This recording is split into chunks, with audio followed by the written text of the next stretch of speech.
ನಮಸ್ಕಾರ ಸ್ನೇಹಿತರೆ, ಮಾಹಿತಿ ಕನ್ನಡ ಯೂಟ್ಯೂಬ್ ಚಾನಲ್ನ ಮತ್ತೊಂದು ವಿಡಿಯೋಗೆ ನಿಮಗೆಲ್ಲರಿಗೂ ಸ್ವಾಗತ. ಇಂದು ನಾವು ಮಾತನಾಡೋ ವ್ಯಕ್ತಿ ಹೆಸರು ಬಹಳ ಜನರಿಗೆ ಗೊತ್ತಿರೋದಿಲ್ಲ. ಆದರೆ ಭಾರತ ದೇಶದ ಭದ್ರತೆ ಬಗ್ಗೆ ಹೇಳೋದಾದರೆ ಅವರ ಪಾತ್ರ ತುಂಬ ದೊಡ್ಡದು. ಅವರು ಯಾರು ಅಂದರೆ ಆರ್ಯನ್ ಕಾವ್. ಅವರನ್ನು ಇಂಡಿಯನ್ ಸ್ಪೈ ಮಾಸ್ಟರ್ ಅಂತ ಕರೆಯುತ್ತಾರೆ. 1918 ಮೇ 10ರಂದು ವಾರಣಾಸಿಯಲ್ಲಿ ಜನಿಸಿದರು. ಅವರು ಬಾಲ್ಯದಿಂದಲೇ ಶಾಂತ ಸ್ವಭಾವ ಮತ್ತು ಬುದ್ಧಿವಂತಿಕೆಗಾಗಿ ಪ್ರಸಿದ್ಧರಾಗಿದ್ದರು. ಅವರಿಗೆ ಹೆಸರು ಪ್ರಸಿದ್ಧಿ ಅಷ್ಟೊಂದು ಮುಖ್ಯವಾಗಿರಲಿಲ್ಲ. ದೇಶ ಸೇವೆಯೇ ಅವರ ಜೀವನದ ಗುರಿಯಾಗಿತ್ತು. 1962ರ ಸಿನೋ ಇಂಡಿಯನ್ ವಾರ್ ಮತ್ತು ಇಂಡೋ ಪಾಕಿಸ್ತಾನ್ ವಾರ್ ಆಫ್ 1965 ನಂತರ ಭಾರತಕ್ಕೆ ಹೊರಗಿನ ಗುಪ್ತಚರ ವ್ಯವಸ್ಥೆ ಬಹಳ ಅಗತ್ಯ ಅನಿಸಿತು. ಇದೇ ಕಾರಣಕ್ಕೆ 1968ರಲ್ಲಿ ರಾ ಎಂಬ ಸಂಸ್ಥೆ ಹುಟ್ಟಿತು ಮತ್ತು ಅದನ್ನು ನಿರ್ಮಿಸಿದವರು ಆರ್ಯನ್ ಕಾವ್. ಅವರು ಶಾಂತವಾಗಿ ಕೆಲಸ ಮಾಡುತ್ತಾ ಭಾರತದಲ್ಲಿ ಬಲವಾದ ಗುಪ್ತಚರ ಜಾಲವನ್ನು ನಿರ್ಮಿಸಿದರು. 1971ರ ಬಾಂಗ್ಲಾದೇಶ್ ಲಿಬರೇಷನ್ ವಾರ್ ಸಮಯದಲ್ಲಿ ಅವರ ಪ್ರತಿಭೆ ಜಗತ್ತಿಗೆ ಗೊತ್ತಾಯಿತು.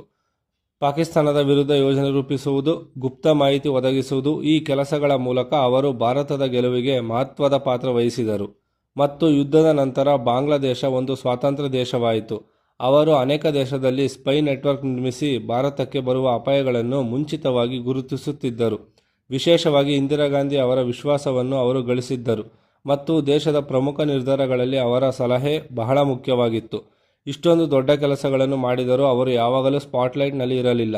ಮಾಧ್ಯಮಗಳಿಂದ ದೂರ ಉಳಿದರು. ಜೆಂಟಲ್ ಸ್ಪೈ ಅಂತಲೇ ಹೆಸರಾಗಿದ್ದರು. ಅವರ ಜೀವನದ ಬಹುತೇಕ ಭಾಗ ರಹಸ್ಯವಾಗಿಯೇ ಉಳಿದಿದೆ, ಏಕೆಂದರೆ ಗುಪ್ತಚರ ಕಾರ್ಯಗಳ ಬಗ್ಗೆ ಹೆಚ್ಚಿನ ಮಾಹಿತಿ ಸಾರ್ವಜನಿಕರಿಗೆ ಲಭ್ಯವಿಲ್ಲ.